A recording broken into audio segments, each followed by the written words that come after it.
ராஜாதி ராஜாவாய் இருக்கிற ஆண்டவராகிய இயேசு கிறிஸ்துவுக்குள் மிகவும் அதிகமாய் நேசிக்கப்படுகின்ற அருமையான பாப்பரப்பள்ளி பரிசுத்த யோவான் நூற்றாண்டு திருச்சபை விசுவாசிகளே, யாருக்கும் இந்த வருஷத்தினுடைய புதிய திருச்சபை ஆண்டின் முதல் நாள், கிறிஸ்து திருவருகையின் முதல் ஞாயிறு, ஆண்டவருடைய பிறப்பை கொண்டாடுகிற நாம், அதே வேளையில அவருடைய வருகையை அவரோடு எதிர்பார்க்கிற நாம் இந்த அருமையான ஆராதனை வேளையை ஆரம்பிக்கலாம். ஆரம்பம் பிதா குமார் பரிசுத்த ஆவியின் திரியேக நாமத்தில் உள்ளது. ஆமென். கர்த்தரை நோக்கி நாம் ஜெபம் செய்வோம். சர்வ வல்லமையும் மிகுந்த இரக்கமும் கிருபை நிறைந்த நல்லாண்டவரே, இதோ இந்த குளிர்ச்சியும் மனமகிழ்ச்சியும் ஆசீர்வாதமுமான ஆண்டவருடைய திருவருகையின் நாட்களுக்காக நாங்கள் நன்றி சொல்லுகின்றோம். 2025 ஆண்டின் திருச்சபை ஆண்டை ஆண்டவரே ஆசீர்வாதமாய் முடிக்க கிருபை தந்தேன். இதோ ஒரு புதிய திருச்சபை ஆண்டை எங்களுக்கு தந்திருக்கிறேன். இந்த நாளிலிருந்து உடைய திருவருகை ஆண்டவரே உடைய பிறப்பை கொண்டாடுகிற நாங்கள் அதே வேளையில உடைய வருகைக்காக நியாயத்திற்காக காத்திருக்கிற மக்களாக, ஆவலாய் காத்திருக்கிற மக்களாக நாங்கள் காணப்பட ஆண்டவரே இந்த நாளிலே நீர் எங்களுக்கு உதவி செய்ய வேண்டும் என்று ஜெபிக்கிறோம். இந்த நாளில் இறை செய்தி பாடல் வேலை ஜெப வேலை ஆசீர்வதிங்க, அதை எடுத்து பயன்படுத்துங்க. அருமையான தம்பி சாரோனை ஆண்டவரே எங்கள் மத்தியில் எடுத்து பயன்படுத்தும். நாளில் ஆண்டவரே வேத பகுதிகளை வாசிக்கின்றவர்களையும் பாடுகின்றவர்களையும் எடுத்து பயன்படுத்தும். இதை பல நாடுகளிலே பல இடங்களிலிருந்து இந்த வார்த்தைகளை கேட்டுக்கொண்டிருக்கிற எங்கள் அன்புக்குரிய உத்தரன் திருச்சபை விசுவாச குடும்பங்களையும் மற்ற எல்லா திருச்சபை மக்களையும் கர்த்தர் ஆசீர்வதி வழங்குவதற்கும் இந்த நாளிலே ஆண்டவரே திருவருகையின் முதல் நாளை தொடங்குகிற போது இந்த ஆசீர்வாதங்களை வழிநடத்துதலை ஆண்டவரை எங்களுக்கு தர வேண்டுமாய் ஜெபிக்கிறோம். நீரை பொறுப்பேற்றுக் கொள்ளும், ஆசீர்வதியும். இயேசுவின் மூலம் ஜெபிக்கிறோம் நல்ல பிதாவே, ஆமென். நம் ஆண்டவரை துதிக்கும்படியாக 141வது பாடலாகிய வரவேணும் எனதரசே மனவே இஸ்ரவேல் சிரசே என்ற பாடலை நாம் பாடி ஆண்டவருடைய திருவருகையை நாம் நினைவு கூறுவோம். 101வது பாடல்.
நாம் யாவும் ஏற்று பாடல் புத்தகத்தின் முதலாவது பக்கத்தில் உள்ள பிரதான தேவாராதனை முறையை பின்பற்றுவோம். நமது ஆரம்பம் பிதா குமாரன் பசுத்தாவின் நாமத்தில் உள்ளது.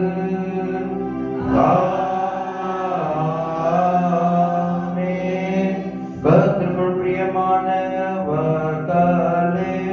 நமது பிதாவாகிய கடவுளிடம் கபடம் செய்து முழவுடாயாண்டி சேர்ந்து நமது பாவங்களை அவருக்கு அறிக்கையிட்டு அவைகளை மன்னிக்க நமது இரட்சகராகிய இயேசு கிறிஸ்துவின் நாமத்தில் அவரை கெஞ்சி கேட்போம். வாருங்கள். நமக்கு சகாயம் கர்த்தருடைய திருநாமத்தில் உள்ளது.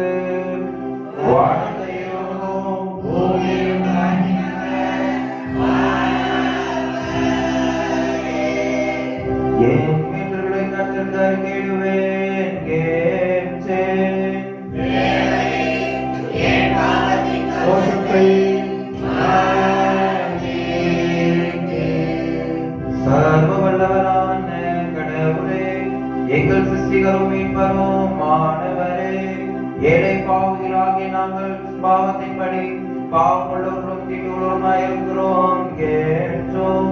மனத்தினாலும் வாக்கினாலும் நடக்கையினாலும் உமக்கு விரோதமாய் பாவம் செய்தோம் என்றோம் அறிக்கையிடுகிறோம். ஆதலால் எங்கள் ஆண்டவராகிய இயேசு கிறிஸ்துவின் நிமித்தம் நீர் காட்டின கிருபையை தேடி உம்முடைய அளவற்ற இரக்கத்தில் அடைக்கலம் புக வருகிறோம். கடவுளே, எங்களை மீட்கும்படி மனத்துக்கு கொடுத்த உமது ஒரே பிரான குமாரனிடம் எங்களை இறங்கி எங்கள் பாவங்களை எல்லாம் மன்னித்தரும். உமது கிருபையினால் நாங்கள் நித்திய ஜீவனை சொந்தத்துக் கொள்ளும்படி உமையும் சென்று தருகிற மெய்யானவை உடைய அசனத்தன்மையான கீழ்ப்படுத்தலையும் பசுத்தாவையும் கொண்டு எங்கள் இறுதிகளை அதிகப்பட்ட வேண்டும் என்று எங்கள் ஆண்டவராகிய இயேசு கிறிஸ்துவின் மூலமாய் வேண்டிக் கொள்கிறோம் கர்த்தாவே. ஆமென். சர்வ வல்லவரான பரமபிதாவாக கடவுள் நமக்கு இறங்கினார். அவர் தமது ஒரே பேரான குமாரனை நமது பாவங்களுக்காக மரணத்திற்கு ஒப்புக்கொடுத்து அவர் நிமித்தம் நமது பாவங்களை மன்னிக்கிறார். அவர் நாமத்தில் விசுவாசம் உள்ளவர்கள் கடவுளின் பிள்ளைகளாகும்படி அதிகாரம் கொடுத்து அவர்களுக்கு தமது பசுத்தாவியை தந்ததாக வாக்குத்தத்தம் பண்ணினார். விசுவாசம் உடைய ஞானஸ்நானம் ரட்சிக்கப்படுவான். கர்த்தாவே, அனைவரும் கிருபை செய்தோம்.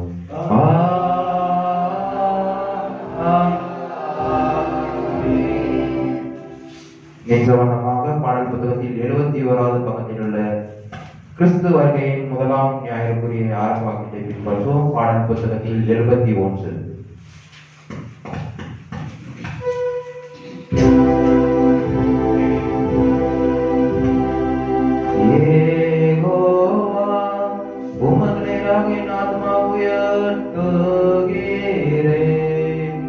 என் கடவுளே, உம்மில் நம்பிக்கை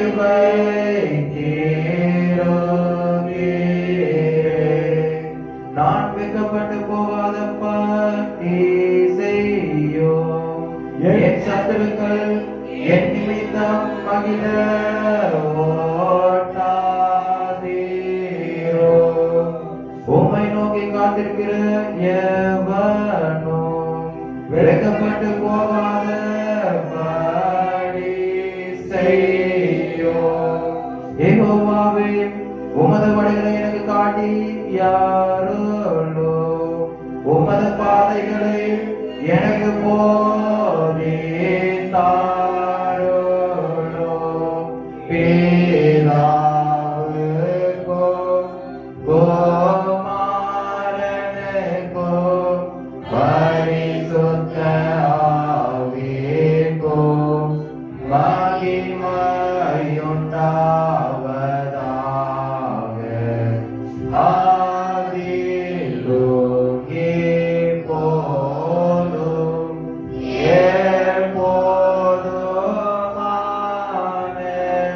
யுகங்களாய்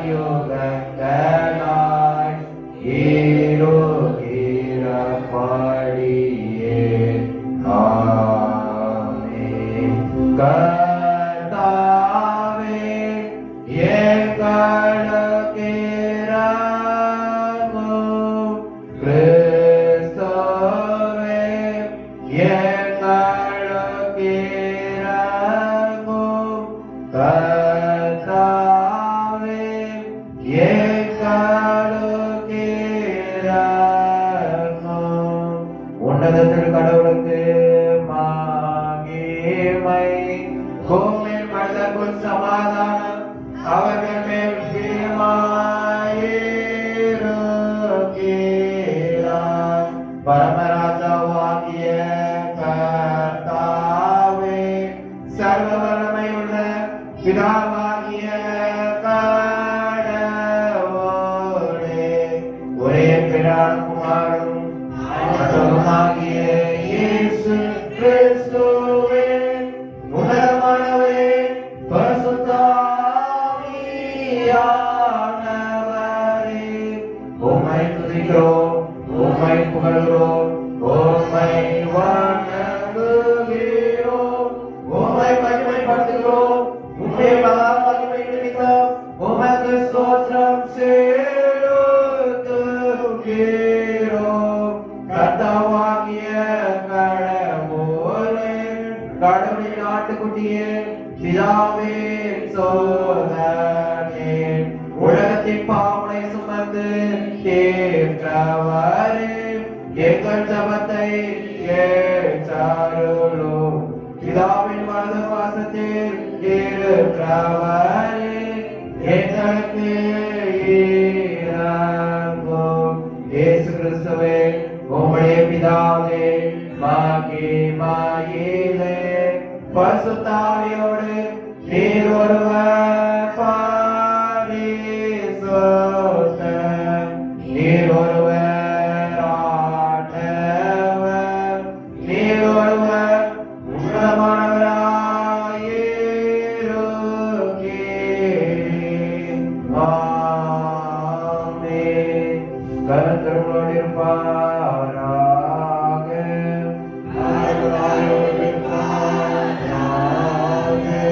பிரார்த்தனை செய்வோமாக.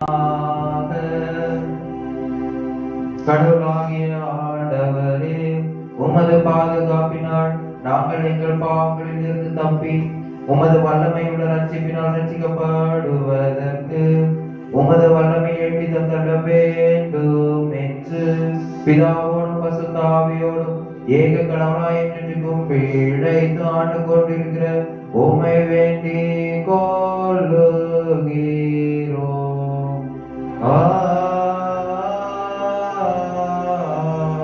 ஆமென். மாணவர்களே, நாம் இப்பொழுது புதிய ஒரு காலகட்டத்திற்குள்ளாக வந்திருக்கிறோம். திருச்சபை ஆண்டு முடிந்து ஒரு புதிய திருச்சபை ஆண்டுக்குள்ளாக பிரவேசிக்கிறது. பேர் என்ன? திருவருகையும் நாட்கள் அல்லது வருகையும் நாட்கள். இதுக்கு நிறைய ஸ்பெஷல்ஸ் இருக்கு இல்லையா? முதல்ல நம்ம என்ன கட்டுறோம்? வீட்டு மேல ஏசாமி எங்க வீட்டுல கறந்துக்கிறாரா? அதுக்காக தான் கட்டுறோம் இல்லையா?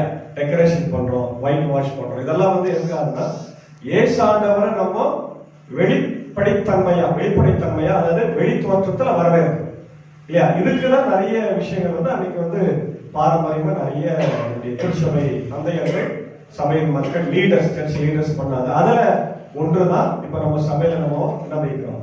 கிறிஸ்துமஸ் ட்ரீ வைக்கிறோம். நாளைக்கு அதை வச்சிருவாங்க இல்லையா? அதை டெக்கரேட் பண்ணுவாங்க இல்லையா? அதே போல இப்ப நீங்க பாக்குற இந்த 5 கேண்டல் வித்தியாசமா இருக்கா இல்லையா? போன வருஷமா நம்ம வச்சிருக்கோம், அது மறந்துருக்கு. இப்போ இந்த 5 கேண்டலுக்கு ஒரு அர்த்தம் இருக்கு. என்னன்னா, முதல் கேண்டல், இன்னைக்கு நம்ம முதல் கேண்டலை கொடுத்து போறோம். முதல் கேண்டல் நம்பிக்கையின் கேண்டல், நம்பிக்கையின் மெழுகுவர்த்தி. இதுக்கு இன்னொரு இது இயேசு ஆண்டவர் மேசியாவாக இந்த உலகத்துல வரப்போறாருன்னு தீர்க்கதரிசிகள் சொன்னாங்க இல்லையா? அதனால இதுக்கு தீர்க்கதரிசிகள் candle, the candle of hope அல்லது the candle of prophecy. ஒன்று. ரெண்டாவது பாத்தீங்கன்னா the candle of peace. Candle of peace. இது 3 violet ஒரு பிங்க் இருக்கும். ஒன்னு வந்து நமக்கு ஒயிட் இல்ல. ரெண்டாவது வந்து கேண்டல் ஆஃப் பீஸ். அதுன்னும் போது பெத்லகேம் கேண்டல். பெத்லகேம் நமக்கு என்ன ஞாபகம் வரும்? இயேசுவை பிறந்த இடம். அப்போ பெத்லகேம். மூன்றாவது வந்து the candle of joy. அது வந்து பிங்க் கேண்டல். அது ஒண்ணு மட்டும் கொஞ்சம் வித்தியாசமா இருக்கு. இதெல்லாம் வரும் இல்லையா? இது வந்து பிங்க் கலர் வந்து ஜாய்னா என்ன? மகிழ்ச்சி. அப்ப அதுக்கு என்ன பேர் வச்சுக்கிறாங்கன்னா ஷெப்பர்ட்ஸ் கேண்டல். ஷெப்பர்ட் யார் ஞாபகப்படுத்துது? மேய்ப்பர்கள் இல்ல. இதெல்லாம் வந்து இயேசுவினுடைய பிறப்புக்கு தொடர்புடையதா இருக்கு. இன்னொரு கேண்டல் வந்து இது வந்து லவ், அன்பை வெளிப்படுத்துகிறது. இதற்கு இன்னொரு பேர் வந்து ஏஞ்சல்ஸ் கேண்டல் அப்படின்னு. இது வந்து ஜீசஸ் கேண்டல்.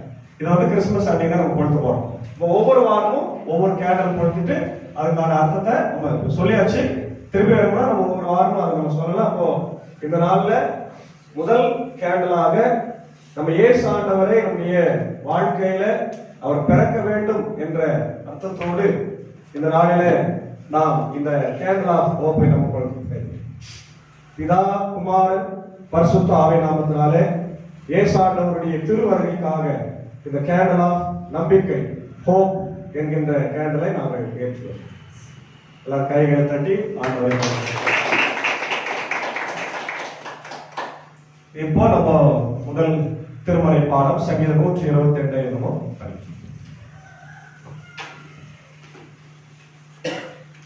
இன்னைக்கு சங்கீதம் 122.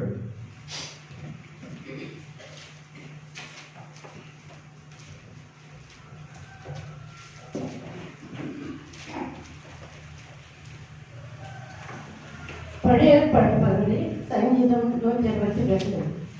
கர்த்தருடைய ஆலயத்துக்கு போவோம் வாருங்கள் என்று அவர்கள் எனக்கு சொன்னபோது மகிழ்ச்சி அடைந்தேன். எருசலேமே உன் வாசல்களில் எங்கள் கால்கள் வெல்களாகும். எருசலேம் இசைவினையாக ஒன்றாக கட்டப்பட்ட நகரம். கர்த்தரின் கோத்திரங்களாகிய ஜனங்கள் அங்கே போவார்கள். இஸ்ரவேலுக்கு சாட்சியாக கர்த்தரின் நாமத்திற்கு நன்றி செலுத்த போவார்கள். அங்கே தாவீதின் வம்சத்தார் சிங்காசனங்களாகிய நியாய பிரமாணங்கள் வைக்கப்பட்டிருக்கின்றன. எருசலேமுக்கு சமாதானம் உண்டாக வேண்டிக் கொள்ளுங்கள். உன்னை நேசிக்கிறவர்கள் வாழ்ந்திருப்பார்களாக. உன் அரங்கத்திற்குள்ளே சமாதானமும் உன் அரண்மனைக்குள்ளே வாழ்வும் இருப்பதாக. உனக்குள் சமாதானம் இருப்பதாக என்று என் சகோதரர் நிமித்தமும் என் சிநேகிதர் நிமித்தமும் சொல்லுவேன். நம்முடைய கடவுளாகிய கர்த்தரின் ஆலயத்தின் நிமித்தம் உனக்கு நன்மை உண்டாவதாக நாடுவேன் என்றார் என்பதுவே. அப்படி பகுதியாக ஏசாயா 2ஆம் அதிகாரம் வசனங்கள் 1 5 முடியும். பெரிய தீர்க்கதரிசியின் புத்தகம் ஏசாயா 2ஆம் அதிகாரம் வசனங்கள் 1 5 முடியும்.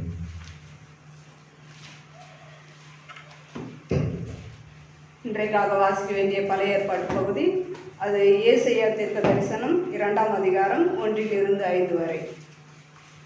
ஆமோசின் குமாரனாகிய ஏசாயா யூதாவையும் எருசலேமும் குறித்து கண்ட தரிசனம். கடைசி நாட்களில் கர்த்தருடைய ஆலயமாகிய பர்வதங்களின் கொடுமுடியில் ஸ்தாபிக்கப்பட்டு மலைகளுக்கு மேலாய் உயர்த்தப்படும். எல்லா ஜாதிகளும் அதற்கு ஓடி வருவார்கள். திரளான ஜாதிகள் புறப்பட்டு வந்து நாம் கர்த்தரின் பர்வதத்துக்கு யாக்கோபின் தேவனுடைய ஆலயத்துக்கும் போவோம் வாருங்கள். அவர்கள் தமது வழிகளை நமக்கு போதிப்பார். நாம் அவர் பாதையில் நடப்போம் என்பார்கள். ஏனெனில் சீயோனிலிருந்து வேதமும் எருசலேமிலிருந்து கர்த்தரின் வசனமும் வெளிப்படும். அவர் ஜாதிகளுக்குள் நியாயம் தீர்த்து திரளான ஜனங்களை கடிந்து கொள்வார். அப்பொழுது அவர்கள் தங்கள் பட்டயங்களை மண்வெட்டிகளாகவும் தங்கள் ஈட்டிகளை அரிவாள்களாகவும் அடிப்பார்கள். ஜாதிக்கு விரோதமாய் ஜாதி பட்டயம் எடுப்பதில்லை. இனி அவர்கள் யுத்தத்தை கற்பதும் இல்லை. யாக்கோபின் வம்சத்தாரே, கர்த்தரின் வெளிச்சத்திலே நடப்போம் வாருங்கள் என்றார் என்பது இன்றைக்காக வாசிக்க வேண்டிய பழைய ஏற்பாட்டு பகுதி வாசித்து முடிந்தாயிற்று. அப்படி நிருப பகுதியாக ரோமர் எழுதிய போரடியார் ரோமாபுரிகள் எழுதிய நிருபம் 13ஆம் அதிகாரம் வசனங்கள் 11 14 முடிய. ரோமர் 13 14.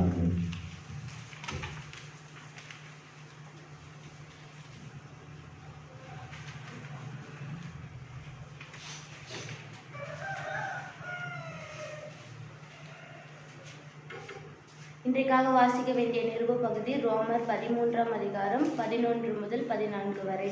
நித்திரையை விட்டு எழுந்திருக்கத்தக்க வேலையாயிற்று என்று நாம் காலத்தை அறிந்தவர்களாய் இப்படி நடக்க வேண்டும். நாம் விசுவாசிகள் ஆனபோது ரட்சிப்பு சமீபமாய் இருந்ததை பார்க்கிலும் இப்பொழுது அது நமக்கு அதிக சமீபமாய் இருக்கிறது. இரவு சென்று போயிற்று, பகல் சமீபமாயிற்று. ஆகையால் அந்தகாரத்தின் கிரியைகளை நாம் தள்ளிவிட்டு ஒளியின் ஆயுதங்களை தரித்து கொள்ள கடவும். களியாட்டும் வெறியும் வேசித்தனமும் காம விகாரமும் வாக்குவாதமும் பொறாமையும் உள்ளவர்களாய் நடவாமல் பகலிலே நடக்கிறவர்கள் போல சீராய் நடக்க கடவும். துர் இச்சைகளுக்கு இடமாக உடலை பேணாமல் இருந்து கர்த்தராகிய இயேசு கிறிஸ்துவை தரித்து கொள்ளுங்கள் என்றார் என்பது.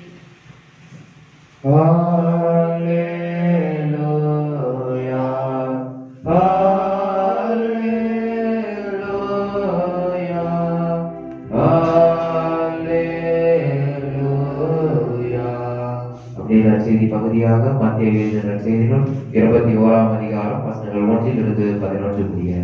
ஆண்டவரே உமக்கு மகிமையோ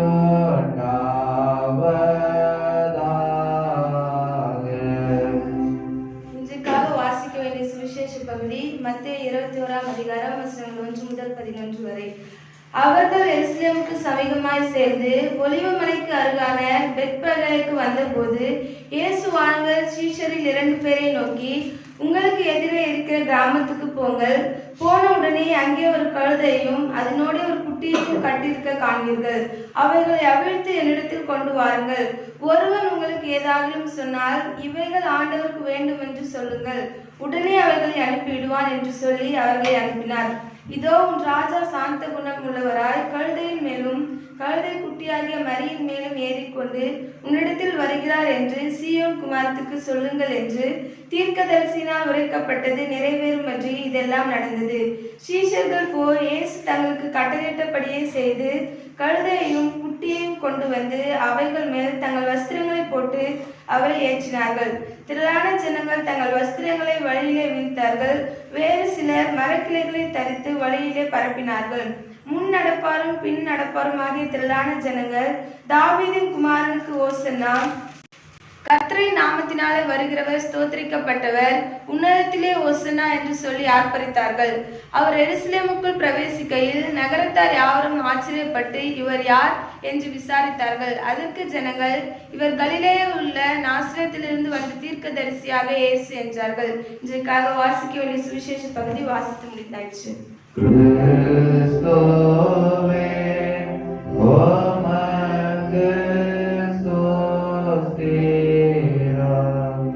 உயிருள்ள வார்த்தைகளை வாசிக்க நாம் நம்முடைய விசுவாசத்தை அப்போஸ்தல விசுவாச பிரமாணத்தின் மூலம் கைவிட செய்வோம்.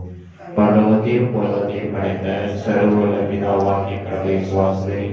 அவருடைய குமாரனும் நம்முடைய ஆண்டவருமாகிய இயேசு கிறிஸ்துவை விசுவாசிக்கிறேன். இவர் பரிசுத்தாவியினால் கர்ப்பத்தில் பறித்து கன்னிகையாக பிறந்து பதிவிழாவில் பாடப்பட்டு சிலுவையில் அறைந்து மரித்து அடக்கப்பட்டார். பாதாளத்தை இணைத்து 3ஆம் நாள் மருத்துவருக்கு உயிர்த்திருந்தார். கர்த்தகேரி சர்வவல்ல பிதாவாகிய கடவுளுடைய வலது பாசத்தில் வீற்றிருக்கிறார். அவரிடத்திலிருந்து ஒருவரையும் மற்றவரையும் நியாயத்திற்கு வருவார். பரிசுத்தாவியான விசுவாசிக்கிறேன். பொதுவான கிறிஸ்தவ சபை பரிசுவான ஐக்கியமும் பாவ மன்னிப்பும் சரி உயிர்த்தலும் நித்திய ஜீவனும் விசுவாசிக்கிறேன். ஆமென். கவனம் வந்து கடவுளுடைய நாமத்தை மகிமைப்படுத்தும் வண்ணமாக பாடல் புத்தகத்தின் 136வது பாடலை பாடுவோம்.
உங்களையும்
அழைத்தவரும் கல்வாரி சிலுவையின் வழியாக நம்மை ரட்சித்துக் கொண்டு வழிநடத்தி வருகிறவரும் வசனத்தினாலும் சாக்கிரமத்தினாலும் தூயாவினாலும் வழிநடத்தி வருகிற பிதா குமாரன் பரிசுத்த ஆவி நாமத்திலே நம் அனைவருக்கும் இந்த கிறிஸ்து வருகையின் முதல் நாளிலே கிருபையும் சமாதானமும் உண்டாயிருப்பதாக. ஆமென். அல்லேலூயா, அல்லேலூயா, அல்லேலூயா. அன்பான தேவ பிள்ளைகளே, இந்த நாளிலே நாம் வாசித்து தியானிக்கும்படியாய் தந்திருக்கிற வேத பகுதி அது மத்திய 21:1-11 ஒரு பரிச்சயமான ஒரு பகுதி. ஆகவே நாளிலே நாம் ஜபித்து ஆண்டவருடைய செய்திக்குள்ளாக கடந்து செல்ல போகிறோம். இனிமேல் சபையார் ஒருவர் ஜபிக்க வேண்டும், ஜபித்தவர்களே ஜபிக்க கூடாது. ஒவ்வொரு வாரமும் செய்திக்காக ஒருத்தர் சுருக்கமாக ஜபிக்கலாம். முதல்ல பெண்கள் இருந்து ஆரம்பிக்கலாம். யாரா ஒருத்தர் ஜபம்.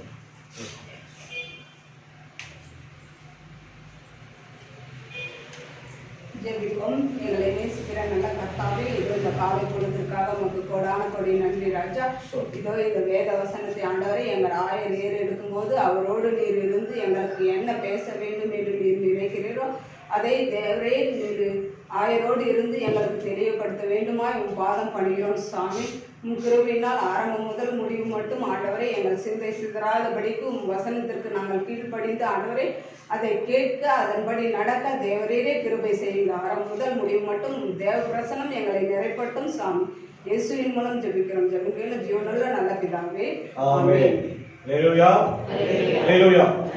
அன்பான தேவ பிள்ளைகளே, ஒரு மகிழ்ச்சியான காலகட்டத்துக்குள்ள நாம் பிரவேசித்திருக்கிறோம். குளிர்ச்சியான காலகட்டம். உலகமெங்கும் அதிகமான மழை பொழிவு. குறிப்பா நம்முடைய ஆசிய கண்டத்துல இதுவரை காணாத மிகப்பெரிய மழை பொழிவு. பாத்தீங்களா நியூஸ்ல எல்லாம்? இலங்கையில மிகப்பெரிய மழை பொழிவு ஏற்பட்டு இலங்கை மாகாணமே தத்தளித்து கொண்டிருக்கிறது. அதனால இலங்கைக்காக என்ன பண்ணணுமோ ஜெபிக்க வேண்டும். அந்த புயல் தான் அங்க தாக்குற அந்த டித்வா புயல் தான் நம்மளை தாக்கத்துக்கு வந்தது. ஆனா கடவுள் கிருபையில அது நமக்கு தீவிர புயலா மாறாம வலுவிலிருந்து அது இப்போ இன்றைக்கு நாளைக்கு கரைய கிடையாது. ஆனாலும் கடலோர மாவட்டத்துல நிறைய மழை பொழிவு இருக்கிறது. அதனால ஜெபித்துக் கொள்ளுங்கள். இப்படிப்பட்ட இயற்கை பேரிடர்கள் தொடர்ந்து நம்மளை தாக்கிக் கொண்டே இருக்கிறது. அதே நேரத்தில் உலகமெங்கும் ஆண்டவருடைய வருகையை இன்னைக்கு இயற்கை நமக்கு பறைசாற்றி கொண்டு இருக்கிறது.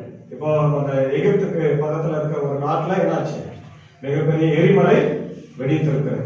அதே போல இந்தியாவில் ஆசிய கண்டத்தில் இருக்கிற ஒரே எரிமலை வந்து நம்ம ஏதோ ஒரு தீவுல இருக்கு. தீவு பேர் மறந்துட்டாங்க. லட்சத்தீவு இன்னொரு தீவு. அந்த தீவுல வச்சிருக்கு இப்போ சமீபத்துல தான். இப்ப இதெல்லாம் வந்து எதை நமக்கு நினைவுபடுத்துகிறதுனா ஏசாண்டவருடைய வருகை மிக மிக, ஏன்னா பைபிள் என்ன சொல்லுதுன்னா ஏசாண்டவர் வரும்போது அசாதாரணமான காரியங்கள் நடைபெறும், இதுவரையிலும் கேள்விப்படாத காரியங்கள். இதெல்லாம் நம்ம மழை வந்தது தெரிஞ்ச விஷயம் தான். ஆனா இப்படிப்பட்ட மழை வருமானது தெரியாது. இனிமேல் இப்படிப்பட்ட மழை வந்தா அது ஆண்டவருடைய வருகைக்கான அறிகுறிகள். அவருடைய வருகை மிக மிக சமீபமா இருக்கும். அதனால நம்ம ஆயத்தமா இருக்க வேண்டும். அப்ப இந்த சூழ்நிலையிலும் கிறிஸ்துமஸை நம்ம கொண்டாட இருக்கிறோம்.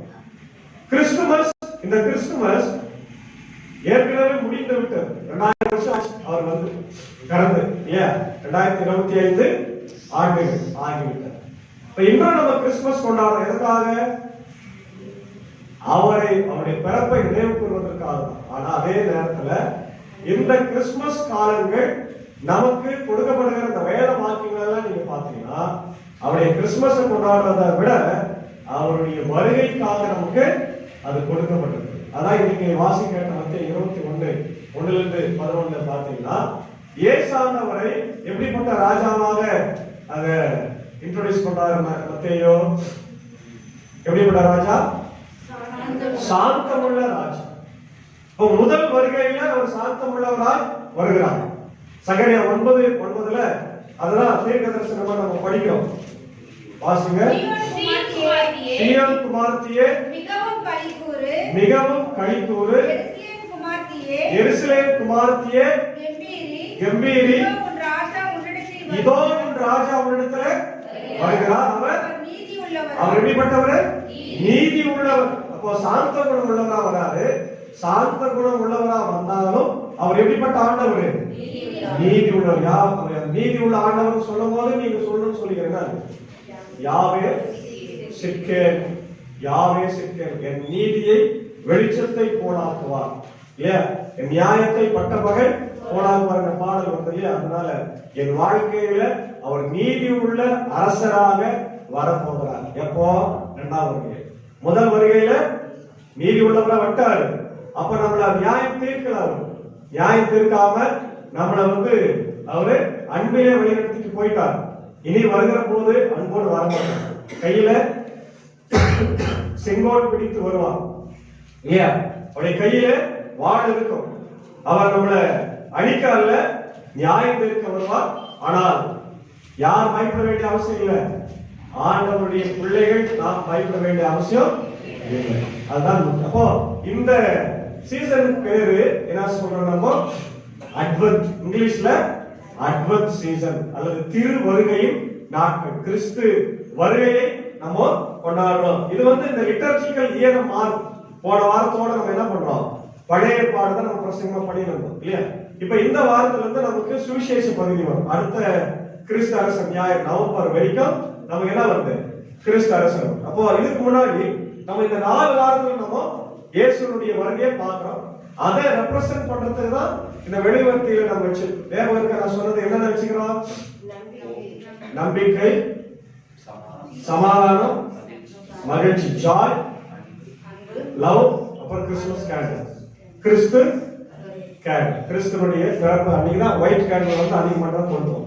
இது ஒவ்வொரு நாளும் ஒரு கேண்டல். இதை சுற்றி ஒரு ரீத் வரும். இதுக்கு தனி ஸ்டாண்ட் இருக்கு. சுற்றி ஒரு ரீத் வரும். அதுக்கு என்ன அர்த்தம்னா பரலோகம்.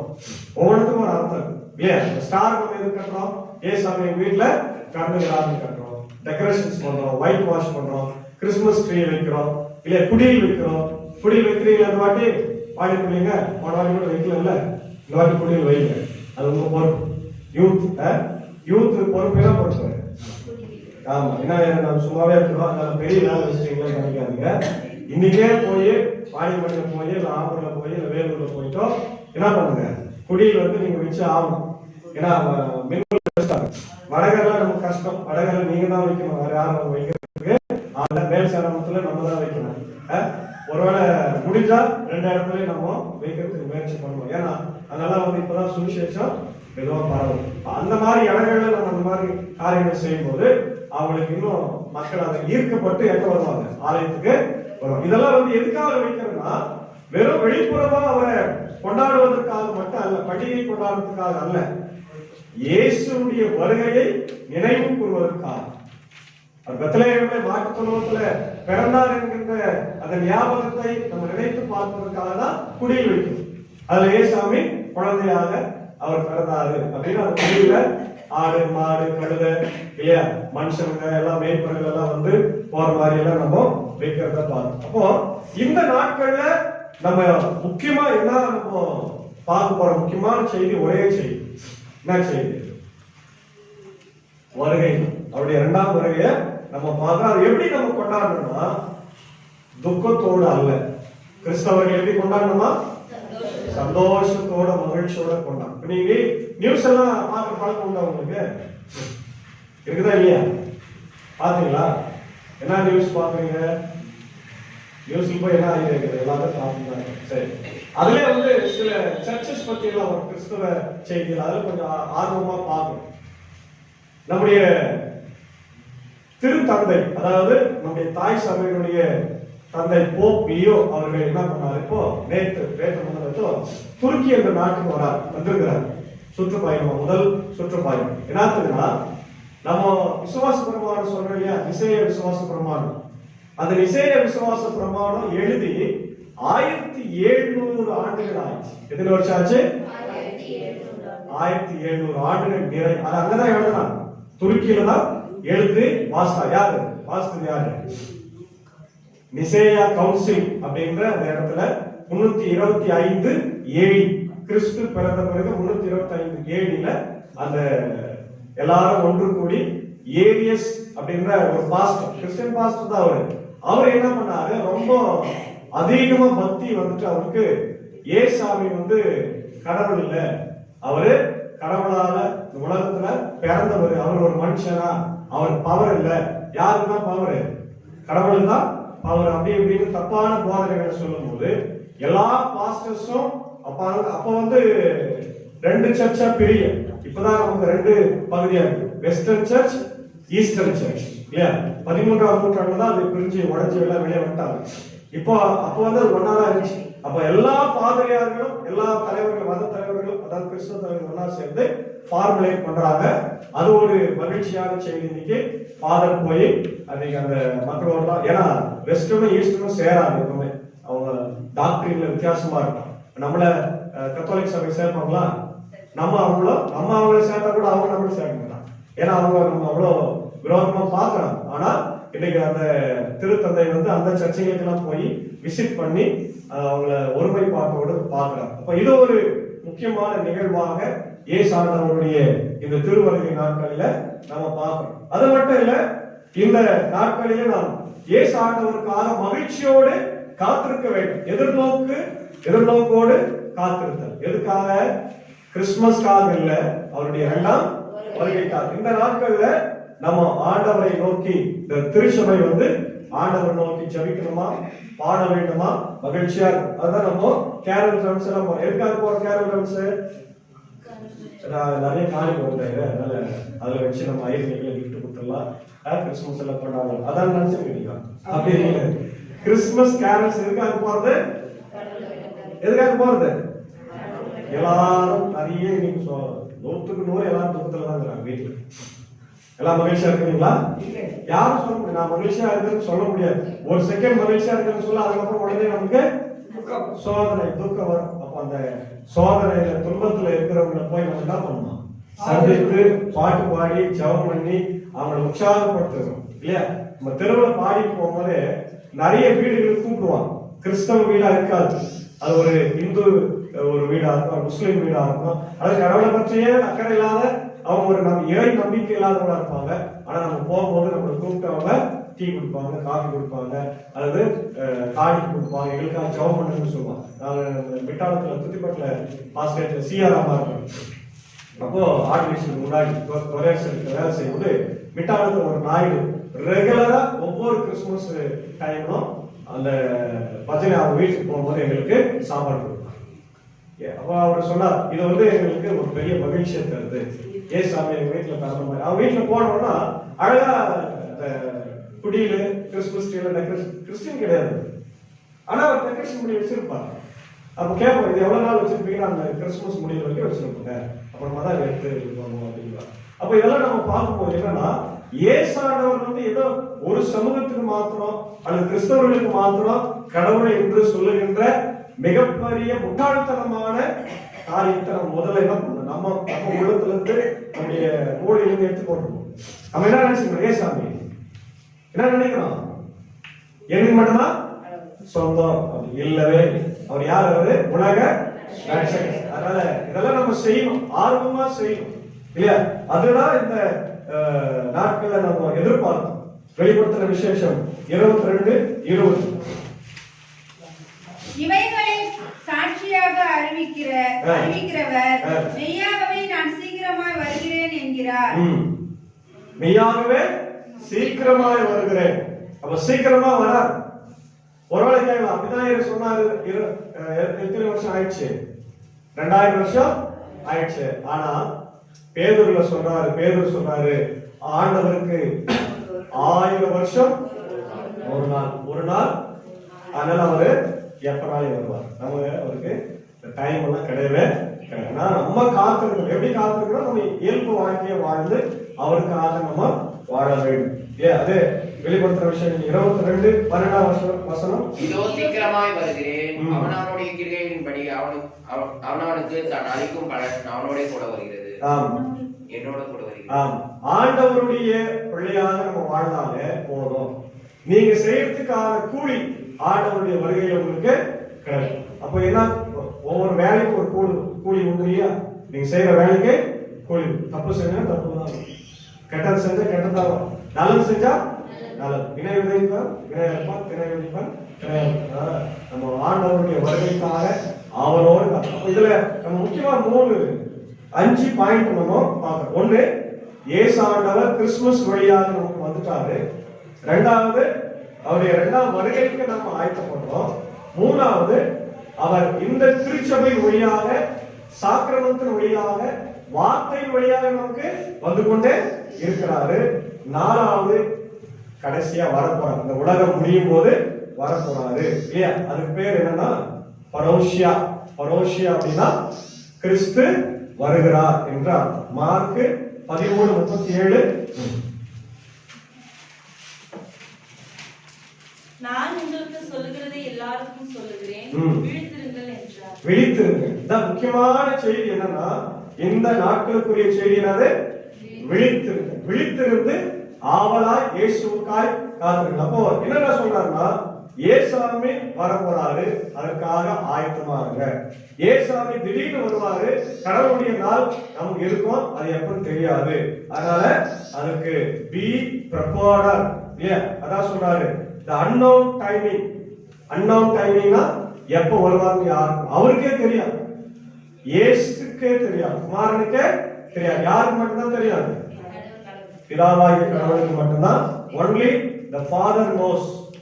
நீங்க நம்ம இன்னொரு பகுதியை நமக்கு இன்னைக்கு கொடுத்திருக்கிறார், அதை நீங்க எழுதுறாலும் ஏன்னா 24ஆம் அதிகாரம் 36-44 அந்த பகுதியில பாத்தீங்கன்னா இயேசுவினுடைய வருகையின் சம்பவங்கள், நிகழ்வுகளை பற்றி நம்ம பார்க்கணும் இல்லையா?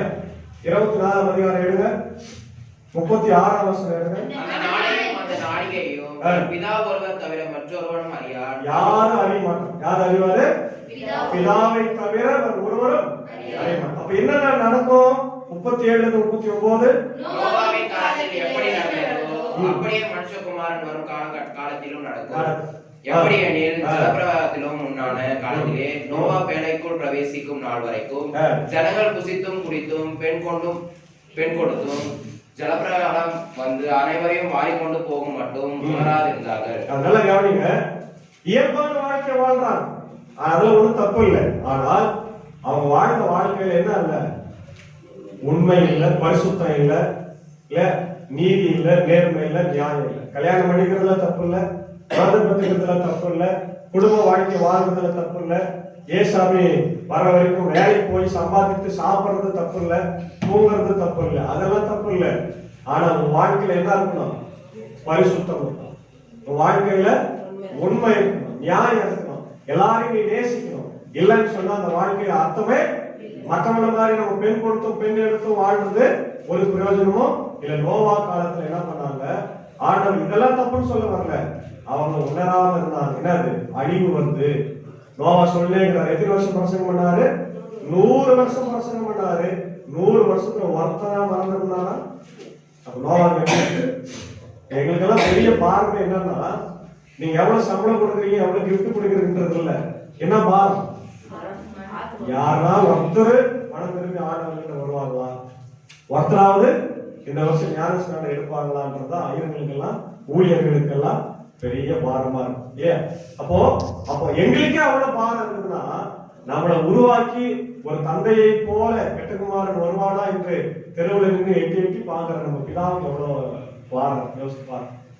அப்ப நம்ம மனம் திரும்பாம நோவா காலத்தின் மக்களை போல இருந்தோம்னா, நோவா காலத்து மக்களை போலவே அழிந்துப்போம்.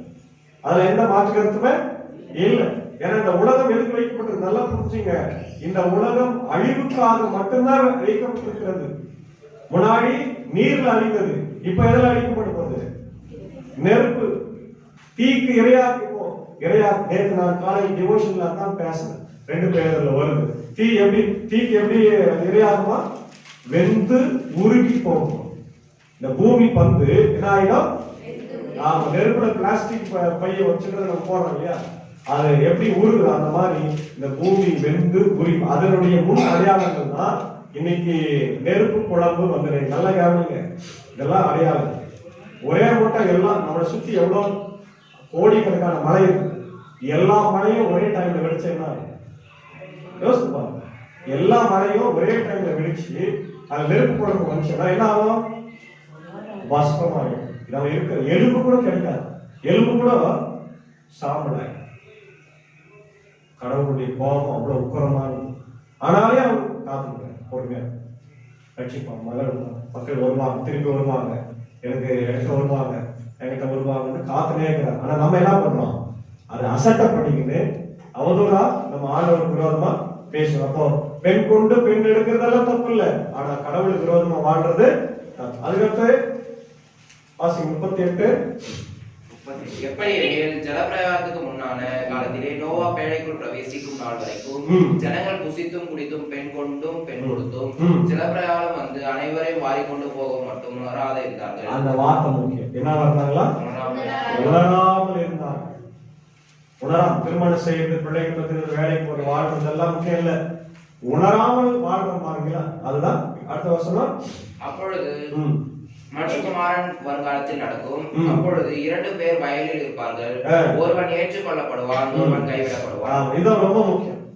சபையிலேயே ஒருத்தர் ஏற்றுக்கொள்ளப்படுவார்கள், ஒருத்தர் நிராகரிக்கப்படுவாங்க. எப்படி இருக்கு நமக்கு? இப்ப நமக்கு எவ்வளவு வருத்தமா இருக்கு, வேதனையா இருக்கு. நானும் ஆலயத்துக்கு வந்து, நானும் வசனம் படிச்சேன், நானும் பாட்டு பாடினேன், நானும் பஜனைக்கு வந்தேன், நான் ஜபகுருத்துக்கு வந்தேன், எல்லாம் செஞ்சேன். ஆனா இன்னைக்கு என்னை ஆண்டவர் கைவிட்டாரு. அப்ப நம்ம வாழ்க்கை சரியாக இல்லைன்னு அர்த்தம். கோயிலுக்கு வருவதனால் மட்டுமே நான் பரலோகம் போக முடியாது. நிறைய பேர் ஃபர்ஸ்ட் குவாலிட்டியை விட்டுறாங்க, ஃபர்ஸ்ட் பாயிண்டே விட்டுறாங்க, கோயிலுக்கே வரதில்லை. கோயிலுக்கு அந்த லிஸ்டுக்கு உள்ள வரல, அவ்வளவுதான், நீங்க வெளியே எங்கே முடிஞ்சு போச்சு. கோயிலுக்கு வந்தே நமக்கு பிரச்சனை இருக்குதுன்னா கோயிலுக்கு வராதவங்க ஆண்டவர் என்ன பண்ணுவாரு?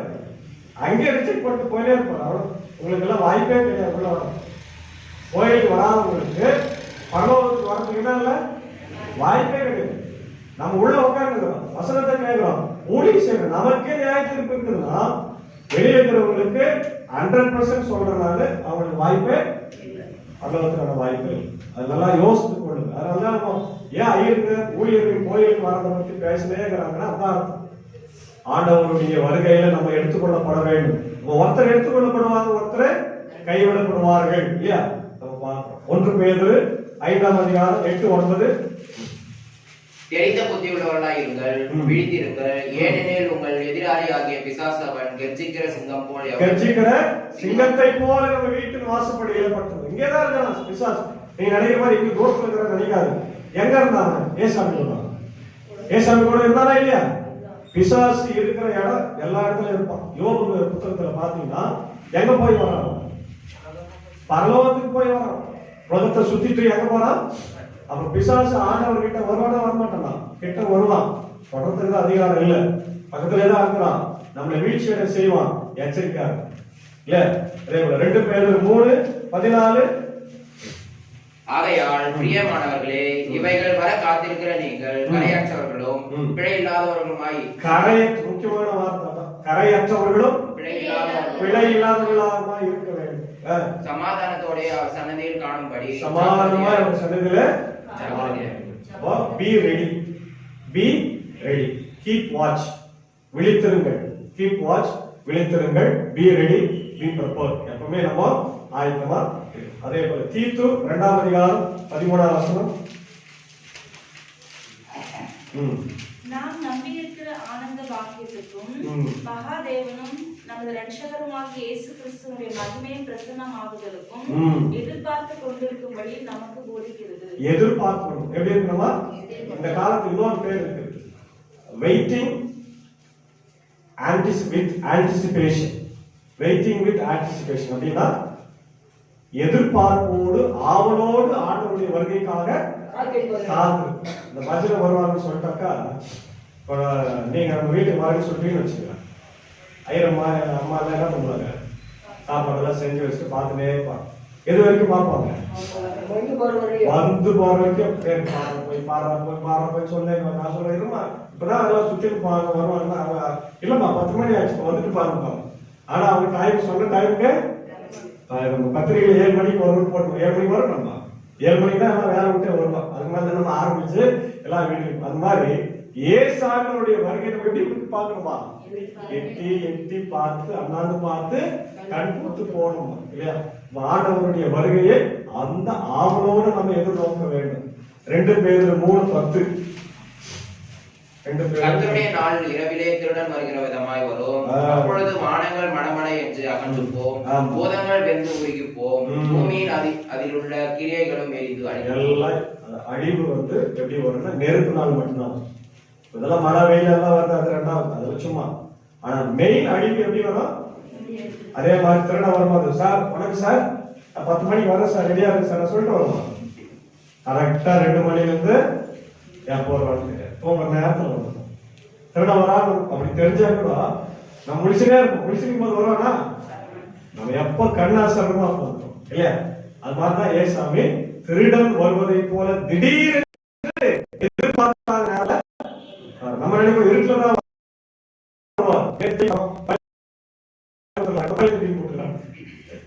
பகல்ல. அப்ப என்ன இல்ல நேர காலம் அவனுக்காக கச்சா சாப்பிட்டு ஏசாமி எப்ப வருவார், பகல்ல வருவாரா நைட்ல வருவாரா நமக்கு தெரியாது. 1 தெசலோனிக்கர் 5:2-6 இரவிலே திருடன் வருகிற விதமாய் கர்த்தருடைய நாள் வரும் என்று நீங்களே நன்றாக அறிந்திருக்கிறீர்கள். சமாதானமும் சௌக்கியமும் உண்டாயிற்று. அவர்கள் சொல்லும் போது கர்ப்பவதியானவர்களுக்கு வேதனை வருகிற போல அழிவு சடுதியில அவர்கள் மேல் வரும். கர்ப்பவதிகளுக்கு வரும். அதெல்லாம் ரொம்ப நமக்கு எச்சரிக்கையான ஒரு வார்த்தைகள்.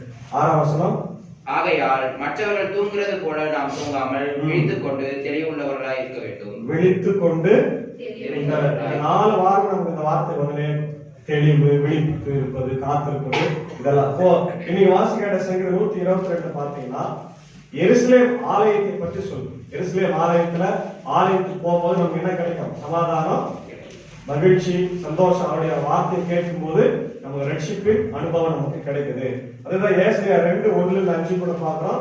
எல்லாரும் உலகத்துல இருக்கிற எல்லாரும் எங்க வருவாங்களா? ஆலயத்துக்கு. இப்போ நேத்தா ஒரு செய்தியில பார்த்தோம். இப்ப நம்ம தேவையில்லாத என்னமோ பாக்குறோம். செல்போன்ல நமக்கு கிறிஸ்டியன் இதெல்லாம் வருது, அதை பாருங்க. இந்தியாவுல வடகிழக்கு மாநிலத்தில் மிசோரம் இதெல்லாம் இருக்கு இல்லையா, மணிப்பூர், இங்கெல்லாம் வந்து ஒரு 2000 வருஷமோ இல்லாத முன்னாடி தெரியல, இஸ்ரேல்ல இருந்து வந்து குடிபெயர்ந்து வந்த யூதர்கள் தங்கி இப்ப இருக்கிறவங்க வந்து அந்த காட்டுவாசிகள் வந்து கொஞ்சம் பேர் வந்து யாரும் யூதர்கள். இந்த பிளட் வச்சு அவங்க டெஸ்ட் பண்ணி கண்டுபிடிச்சிருக்கிறாங்க. இஸ்ரேல் பிரதமர் இந்திய பிரதமருக்கு கடிதம் எழுதிருக்கிறார். என்னன்னா, இவங்க எங்க வம்சாவழி, நாம இவங்களை எங்க கூட்டு போறோம், எங்க நாட்டுக்கு கூட்டு போறோம் பாருங்க. அப்போ வந்தவங்க அவங்க சிதறடிக்கப்பட்ட, எப்போ நேர்காட்சி சிதறடிச்சிருப்பாரு, அப்போ வந்தவங்க 586 வந்தவங்க. சிலர் ஏசாமிக்கு அப்புறம் 770 ஆறு இடிக்கப்பட்டது, அப்போ வந்தவங்க எல்லாரும் இருக்கிறாங்க, உலக மக்களா இருக்கிறாங்க. அப்ப இந்த மாதிரி எல்லாம் கண்டுபிடிச்சுட்டே இருக்கிறாங்க. அவங்க எல்லாம் இப்ப அடுத்த வருஷம் வந்து முதல்ல 1500 பேர் போறாங்க. அதுக்கப்புறம் கொஞ்சம் பேர் போயிட்டு இஸ்ரவேல்ல அவங்க சொந்த நாட்டுக்கு போறாங்க. அந்த வசனம் என்ன சொல்லுது?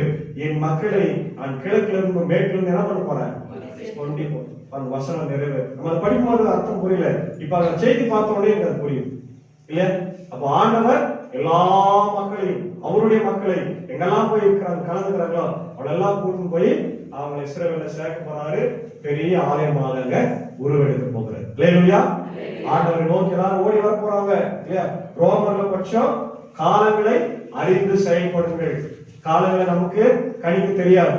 ஆனா சங்கீதம் 90:12 வாசிக்கிறது. என்ன வாசிக்கிறது? சங்கீதம் 90:12,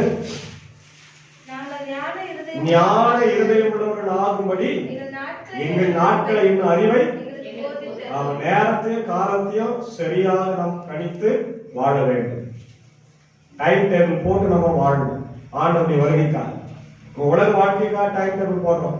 காலையில் 4 மணிக்கு எழுந்தாதான் நான் ஆலயத்துக்கு குளிச்சுட்டு வர முடியுமா? இல்ல முடியாது. 6 மணிக்கு எழுந்து நாங்க 6 மணிக்கு வந்து முடியுமா? வர முடியாது. Time is very important. அதனால நம்ம வாழ்க்கையில ஆண்டவருக்காக என்ன பண்ணணும்? விழித்திருக்கணும், அவளாய் காத்திருக்கணும், பரிசுத்த வாழ்க்கை வாழணும், தெளிந்த புத்தியோட வாழணும். இதுதான் ஆண்டவருக்காக நம்ம காத்திருக்கிற நாட்கள். எனவே இந்த இறை வாழ்வை பெற்றுக்கொண்டு இந்த கிறிஸ்துமஸ் காலங்களிலே முடிந்த அளவு நம்ம ஆண்டவருக்காக சாட்சியாக வாழ தூய ஆவியானவர் நம்ம வழிநடத்தி காப்பாராக. விடுதல் என்று சொல்கிறேன்.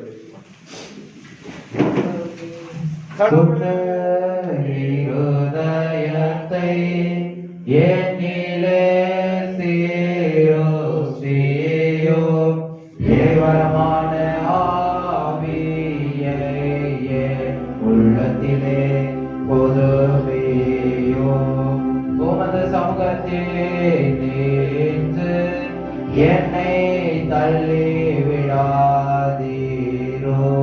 உமது பசுத்தாவியை என்னை உள்ளத்தில் இருந்து எடுத்து கொள்ளாதீரோ.